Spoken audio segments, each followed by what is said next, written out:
सकाळपासून इथे थांबलेलो आहे। उद्या मुख्याध्यापिका मॅडम यांनी माझ्या मुलाविषयी त्यांना विचारपूस केली की तुम्ही माझ्या या संस्थेचे अध्यक्ष त्यांचे एक अप्रूव्हल येतात ते पास करतात तुम्ही आणि दुसरे अप्रूव्हल का थांबवतात।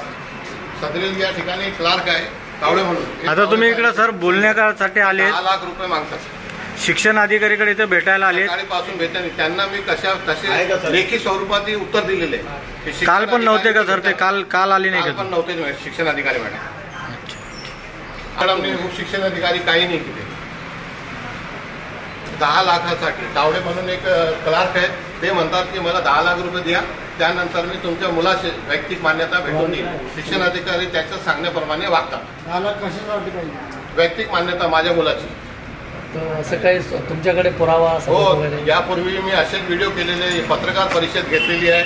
उपोषणालाही माझा मुलगा शिक्षण संचालक कार्यालयामध्ये बसला होता, तरी सुद्धा त्याला देण्यात येत नाही। आणि आता हे पत्र बघा तुम्ही, हे एकच शिक्षण अधिकारी आहे, हेच शिक्षण अधिकारी आहे, ही शाळा आहे, ही शाळेचे अध्यक्ष आहे, तो तिथे प्रस्ताव पाठवतो लवकरात लवकर पारित करण्यात येतात, कारण की त्यामध्ये त्यांना पैसे भेटलेले। म्हणजे कर्मचारी पैसे मागतात? हो, कर्मचारी पैसे घेतल्याशिवाय कोणतेही काम करत नाही।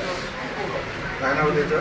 तावडे म्हणून नाही। काय तुम्ही याच्यावर काय वरती कुठे वरिष्ठांना सर्वांना माहिती दिलेली आहे व सदरील प्रकरण ही कोर्टातही गेलेलं आहे, तरी सुद्धा ते घाबरत नाही। ते म्हणतात तुला जे करायचं ते कर, आम्ही तुला देणार नाही, 10 लाख दिल्याशिवाय तुला देणार नाही। माझे आरबीआय बँकेमधून पैसे येत नाही, 13 महिन्यापासून मी भांडतो। माझे आरबीआय बँकेमधून पैसे आले तर मग त्याला 10 लाख देऊ शकतो। याच्या पुढे काय करणार? म्हणजे याच्या पुढे 23 तारखेला माझा मुलगा इथे उपोषणाला बसणार आहे आणि त्या शाळेचे मुख्याध्यापिका कार्यभार चालून या फरशीवर बसणार आहे तिथे खाली। मुख्याध्यापक हा स्वतः। किती दिवसापासून तुमचा कारवाईसाठी चालू आहे? 1 वर्षापासून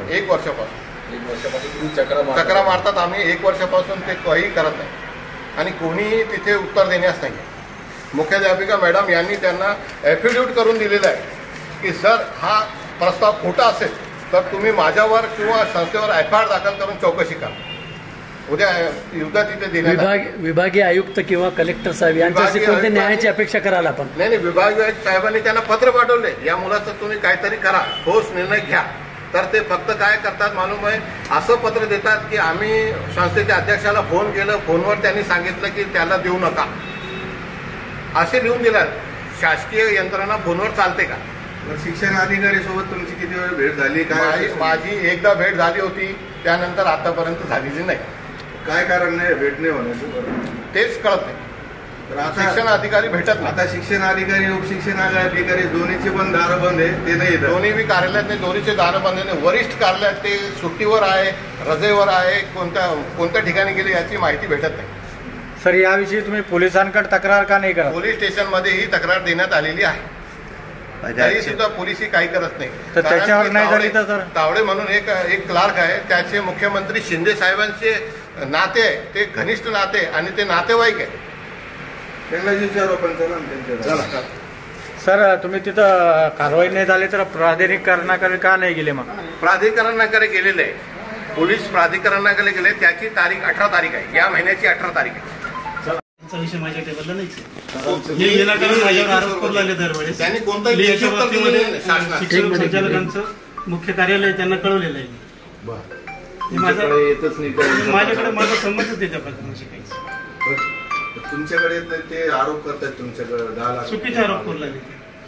पण आता दोन्ही अधिकारी नाही मीटिंग मध्ये सर पुढे चालू हे मी चुकीचं करतो तर हे त्यांनी देखील ते शाळेचे त्याच अध्यक्षाचे त्याचे मान्यता करून देत आहेत, दुसऱ्याचे अपलोड देत आहेत। मेरा कोई संबंध सदरील शाळा एकच आहे, मेरे पास है नहीं ना फाइल उनकी। सदरील शाळा एकच आहे, आदेश भी एकच आहे। तांबे साहब बोल के थे, उनके पास थे, उनके ट्रांसफर हो गया, अभी देवकर साहब के पास टेबल है। 1 वर्षापासून ते थांबलेले, ते बघा एक दिवसात ते मान्य करतात। उनके भाई की शादी है कधी मंडे को मिलेंगे। कसं आहे हे बघा ना तुम्ही, हे बघा ना, त्या संस्थेचे ठराव येतात ते मान्य करण्यात येते, तर कोणी आणून देतं ते सांगत नाही, कोणी घेऊन जातो ते सांगत नाही। विषय मीटिंग कुठे चालू आहे? मीटिंग कोणतं कॉलेज आहे? कलेक्टर साहब के साथ है मैडम। चला आपण कलेक्टर साहब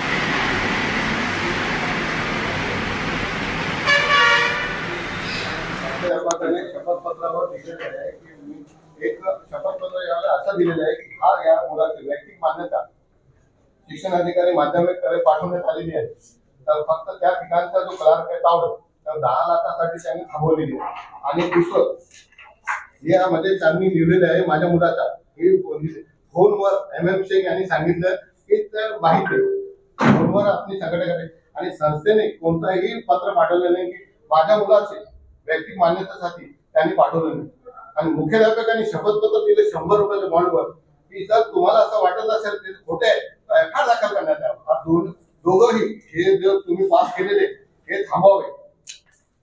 सदरील ठिकाणी हे संघटने हे मॉडर्न शिक्षक प्रसारक मंडळाने पाठवलेले हे पैसे घेऊन मंजूर झाले. हे बघा एक प्रस्ताव मंजूर झालेला आहे आणि एक प्रस्ताव बाकी आहे.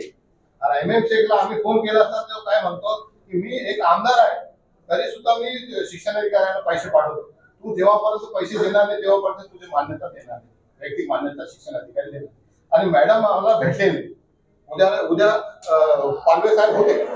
पालवे साहेबांना मी हे सगळं दाखवले हे मुख्याध्यापकांनी दिलेले यामध्ये शिक्षण दाखवून केलेलं त्यांनी हे मला शिक्षण जर मी खोटे सांगत तर या शिक्षणाप्रमाणे आमच्यावर कायदेशीर कारवाई करण्यात मुख्याध्यापक तरी सुद्धा आपण सुनावणी ठेवत नाही माझ्या मुलाची. आणि हे पत्र जे पाठवलेले तुम्ही MM शेख यांनी हे पाठवून टाकले. हे बघा फोटो बघा तुम्ही हे बघा हे पोस्टाने पाठवले. पोस्ट ऑफिस सांगतो की 5000 रुपये घेऊन सदरील भोसा या क्लार्काने मला दिलेले आहे आणि पोस्टमॅनने तसं दिलेलं आहे.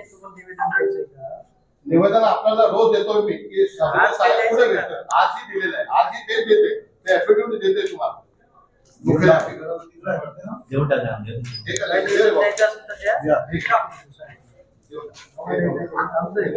तुम्हाला नुसतं नाव टाकून देऊ टाका. हे शिक्षण त्यांना माहिती है. बंगले पे बुलाता है, फुलंबरी पे घर पे बुलाता है. ये इलीगल इन्होंने घर इंग्लिश मीडियम का स्कूल खरीदे हुआ है दौलताबाद फाटे के ऊपर. वहां बुला के सहना लेता. मैं कंटिन्यू जिस सबसे यह बैठा उस दिन से रोज यहाँ पर एक तकरार डाल रहा हूँ कि मेरे को मिलने को नहीं आ रहे, मिलने को नहीं दे रहे. तो आज ये आए वाला है फिर भी मुझे नहीं बुला रहा है अंदर. सवेरे से मेरा बेटा बैठा है. शिक्षण अधिकारी के पास गए, शिक्षण अधिकारी ने उप शिक्षण अधिकारी पालवे साहब को फोन लगाया तो बोले मैं शिक्षण अधिकारी ये शिक्षण उप संचालक कार्यालय में. लेकिन मुझे आज बुलाया नहीं जा रहा. और मुख्याध्यापक को मेरे बच्चे ने जिससे प्रस्ताव दिया कल मेरे मुख्याध्यापक ने एक बॉन्ड पेपर पे लिख के दिया कि सदरील प्रस्ताव जर अगर खोटा असेल तर FIR दाखल करण्यात येईल. पोलीस आयुक्त कार्यालयामध्ये मुख्याध्यापक यांनी त्याच्या कुटुंबाला मारण्यासाठी धमकी दिलेली असा फोन रेकॉर्डिंग असलेला फोन डॉक्टर BB चव्हाण यांनी सांगितले की तुला जाऊ जिवंत ठार मारील. MM शेख याच्या मार्फत मारून टाकले. माझ्या हातात सर्व गुंड आहे. मी 4 करोड रुपये देऊन या पदावर आलेलो आहे. आणि माझा मुलाला ते काय म्हणतात तुला खोट्या गुन्ह्यामध्ये अटकून तुझ्यावर FIR दाखल करून तुझं भविष्य नष्ट करेन. तू गपचूप आमच्या तावडे यांनी 10 लाख सांगितले. 10 लाखाप्रमाणे त्याला 10 लाख दे आणि मंजुरी घेऊन जा. आणि एक शिक्षण अधिकारी आहे तो आमदार MM शेख त्यांनी प्रस्ताव दिलेला आहे. त्याचं म्हणणं काय आहे की शिक्षण अधिकाऱ्याकडे पैसे द्यावेच लागतात. तू देत नाही म्हणून तुझ्या मुलाचं ते करत नाही. व त्यानंतर त्यांनी शिक्षण अधिकाऱ्याकडे दुसरे फायला टाकून दाखवले. त्यांनी हे बघ माझी शाळा अस्तित्वात नाही, कोणतेही मूलभूत सुविधा नाही. उस्मानपुऱ्यामध्ये शाळा चालते आणि त्याची मंजुरी आहे शानूरवाडीमध्ये. ते हे बघ कसे पैसे घेऊन मला मंजुरी देतात. त्याचे त्यांनी पत्र दिलेलं दाखवलेलं मला. हे बघा हे मंजुरी झालेली एकच शाळा, एकच संस्था आणि एकच मंजुरी. बघा तू 10 लाख रुपये दिल्यानंतर देतील. MM शेख सांगतो मी एक आमदार आहे तरी सुद्धा त्यांना मी पैसे देतो. तुला पण द्यावे लागेल. आता तुमची मागणी मान्य न झाल्यास पुढचे पाऊल कोणते तुमचे? पूर्वी जमदारे साहेब होते याच्यापूर्वी जे होते शिक्षण उपसंचालक त्या दिवशी माझ्या मुलाने इथे उपोषणास बसले होते.